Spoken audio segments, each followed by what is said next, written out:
নমস্কার, welcome to Molly kitchen. Molly রান্নাঘরে আপনাদের সবাইকে ওয়েলকাম জানাচ্ছি। আশা করছি আপনারা সবাই খুব ভালো আছেন এবং সুস্থ আছেন, আর আমিও খুব ভালো আছি। তো বন্ধুরা, আজকের আমি আপনাদের জন্য একটি দারুণ একটা স্ন্যাক্সের রেসিপি নিয়ে হাজির হয়েছি। আর রেসিপির নাম হচ্ছে ব্রাউন টোস্ট। এটা দেখতে যতটা সুন্দর হয়, খেতেও কিন্তু তার থেকেও বেশি ভালো হয় খেতে। অপূর্ব স্বাদের এই রেসিপিটা শেষ পর্যন্ত দেখার জন্য আপনাদের কাছে অনুরোধ রইল। আর রেসিপি যদি আপনাদের ভালো লেগে থাকে তাহলে অবশ্যই বাড়িতে একবার হলেও ট্রাই করে দেখবেন। তো চলুন রেসিপিটা ঝটপট শুরু করি। তো এই ব্রাউন টোস্টের জন্য সবার ফার্স্টেই আমি একটা ডিম সেদ্ধ করে নেব। তার জন্য গ্যাসে খুব ভালো করে জলটা বসিয়ে দিয়েছি গরম হওয়ার জন্য। আর ডিমটাকে ভালো করে ধুয়ে পরিষ্কার করে নিয়ে ডিমটাকে সেদ্ধ হওয়ার জন্য রেখে দেব। ডিমটাকে সেদ্ধ করে নেব প্রায় 5 থেকে 7 মিনিটের জন্য। একদম হাই ফ্লেমে ডিমটাকে সেদ্ধ করে নিচ্ছি। আর এদিকে একটা মিক্সারের মধ্যে দিয়ে দিচ্ছি দুটো মিডিয়াম সাইজের পেঁয়াজ কুচি।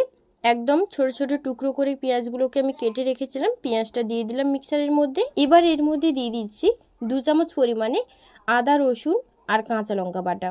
আদা রসুন কাঁচা লঙ্কা বাটাটা আপনারা চাইলে গোটাও দিতে পারেন, তবে যেহেতু চিংড়ি মাছটা একদমই মিহি করে আমি বাটবো না, তার জন্য আমি এখানে আদা রসুনটাকে বেটে দিয়েছি।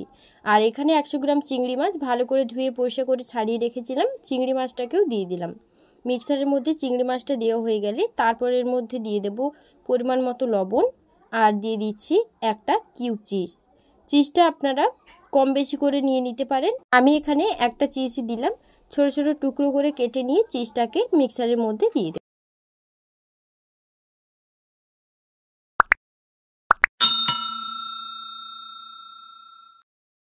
এবার এর মধ্যে দিয়ে দিচ্ছি 1 চামচ গোলমরিচের গুঁড়ো।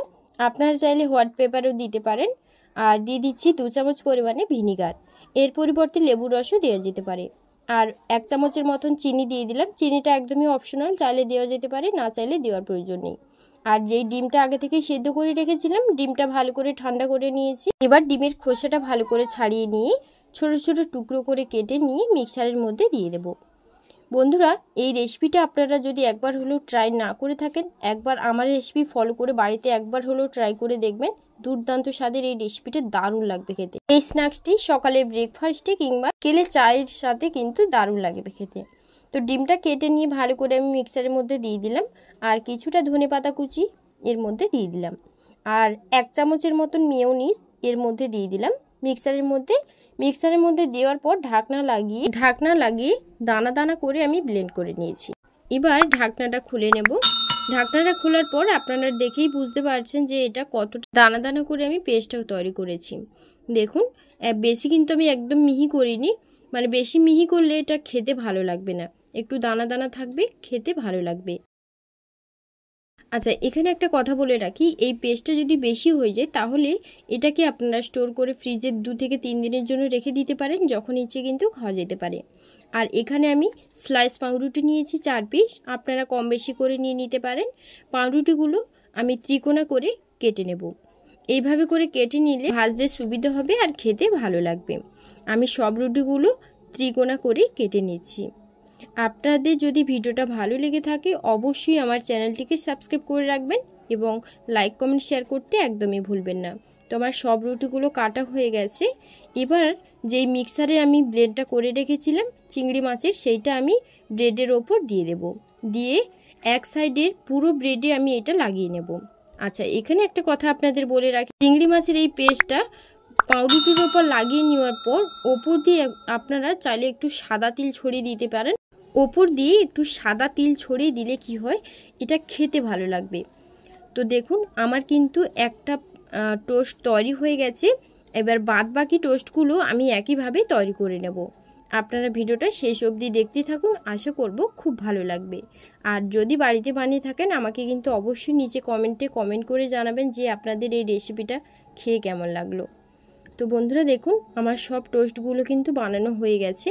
সব টোস্টগুলো বানানোর পর দেখুন এখানে আমার কিন্তু মিক্সারে অনেকটাই পরিমাণে আমার চিংড়ি মাছের পেস্টটা আমার বেঁচে গেছে। তো এটাকে আমি 2 থেকে 3 দিনের জন্য ফ্রিজে রেখে দেব। আর এটাকে 2 থেকে 3 দিনের মতন রেখে কিন্তু খাওয়া যেতে পারে। দারুণ স্বাদের এই রেসিপিটা আমার তো তৈরি হয়ে গেল। এবার শুধু এটা ভাজার পালা। তো তার জন্য এখানে আমি তেলটা খুব ভালো করে গরম করে নিয়েছি। আর এখানে একটা কথা বলে রাখি, আমি যেই দিকটাতে আমি চিংড়ি মাছের পেস্টটা লাগিয়েছিলাম সেই দিকটা থেকেই আমি কিন্তু এটা তেলের মধ্যে দেব। অপর পিঠ মানে যেটাতে আমার চিংড়ি মাছের পেস্টটা লাগানো নেই সেই দিক থেকে দিলে কিন্তু পেস্টটা উঠে যেতে পারে। তো তার জন্য আমি চিংড়ি মাছের পেস্টটা যেদিকে আছে সেই দিকে থেকেই আমি তেলের মধ্যে দিয়েছি। সবগুলোই কিন্তু এভাবেই দিতে হবে, না হলে কিন্তু এটা উঠে যেতে পারে। আর এই সময় কিন্তু ফ্লেমটাকে অবশ্যই মিডিয়ামে রাখবেন, লো কিংবা হাইতে রাখবেন। লোতে রাখলে কি হবে, চিংড়ি মাছের যেই পেস্টটা লাগিয়েছেন ওটা কিন্তু উঠে যেতে পারে। আর হাইতে রাখলে খুব তাড়াতাড়ি এটা পুড়ে যেতে পারে, আর তখন ক্রিস্পি হবে না, খেতেও খুব একটা ভালো লাগবে না। তাই মিডিয়াম ফ্লেমে রেখে খুব ভালো করে একটু সময় ধরে নিয়ে ভালো করে ভেজে নিতে হবে। আর এটা ভাজতে আমার টাইম লেগেছিলো প্রায় 1 থেকে 1.5 মিনিটের মতন। আর অপর পিঠটা খুব ভালো করে ভাজা হয়ে গেলে অপর পিঠটাও আমি উল্টে দিচ্ছি। আর অপর পিঠটা উল্টে দেওয়ার পর 1 থেকে 2 সেকেন্ড মতন ভেজে নেব, ভাজা হয়ে গেলে তুলে নেব। তো আমার ভাজা হয়ে গেছে, এখন আমি তুলে নিচ্ছি। আর প্রথম পর্বের আমার সব টোস্টগুলো তো ভাজা হয়ে গেল। এবার পরবর্তী পর্যায়ে যে টোস্টগুলো আছে সেগুলোকেও আমি একইভাবে ভেজে নিচ্ছি।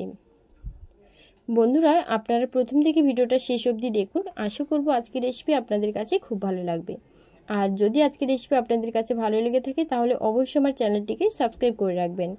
যারা আমার চ্যানেলে প্রথম তারা অবশ্যই কিন্তু আমার চ্যানেলটিকে সাবস্ক্রাইব করে রাখবেন, কারণ আমি যখনই কোনো নতুন নতুন রেসিপি শেয়ার করব আপনাদের কাছে খুব সহজেই পৌঁছে যাবে। আর যারা আমার চ্যানেলটিকে সাবস্ক্রাইব করে রেখেছেন তাদেরকে জানাই অসংখ্য ধন্যবাদ। আর বন্ধুরা, এখানে একটা কথা বলে রাখি, আমি কিন্তু আজকের এই রেসিপিটা একদম ইউনিকভাবে বানানোর চেষ্টা করেছি। আপনারা অবশ্যই একবার হলেও এই রেসিপিটা বাড়িতে বানিয়ে দেখবেন, দারুণ লাগবে খেতে। সকালে ব্রেকফাস্টে কিংবা বিকেলে চায়ের সাথে খেতে কিন্তু এই স্ন্যাক্সটি দারুণ লাগবে, মানে অপূর্ব, এক কথায় জাস্ট অসাধারণ লাগবে এই রেসিপিটা খেতে।